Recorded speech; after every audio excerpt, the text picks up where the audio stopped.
মধ্যপ্রাচ্যের আকাশে নতুন নয় এই উত্তেজনা, কিন্তু কিছু কিছু ঘোষণার ওজন একেবারেই আলাদা। ইরান এবার এমন এক বার্তা দিল যা কাঁপিয়ে দিয়েছে পুরো অঞ্চল। কারণ ইরানের নবগঠিত ইরানিয়ান ডিফেন্স কাউন্সিল জানায় তারা প্রয়োজনে শত্রুদের উপর চালাতে পারে আগাম হামলা। গেল মঙ্গলবার এক বিবৃতিতে দেয়া হয় এই সতর্কবার্তা, যা বাড়িয়ে দিয়েছে নতুন উত্তেজনার আশঙ্কা। সংবাদ মাধ্যম মিডল ইস্ট মনিটরের প্রতিবেদনে প্রকাশ পেয়েছে এ তথ্য।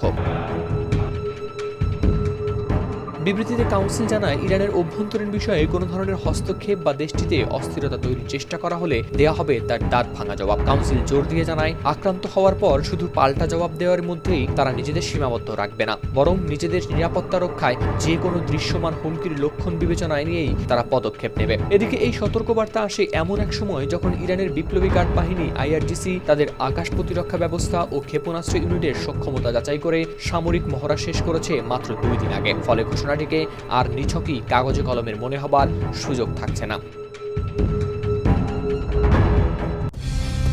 কালার এক্সপার্ট, জর্জ স্যাপ এবং মাইল্ড অন হ্যান্ডস টেকনোলজি সমৃদ্ধ অরিক্স ক্রিস্টাল ওয়াশ আপনার laundry expert.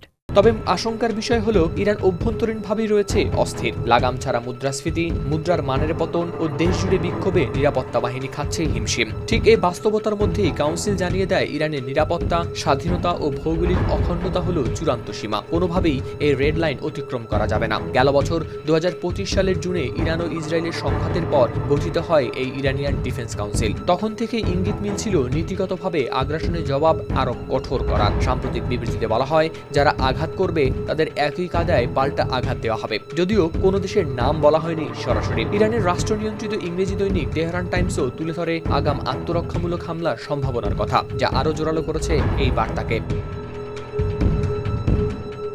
Howlader Shamim, RTV।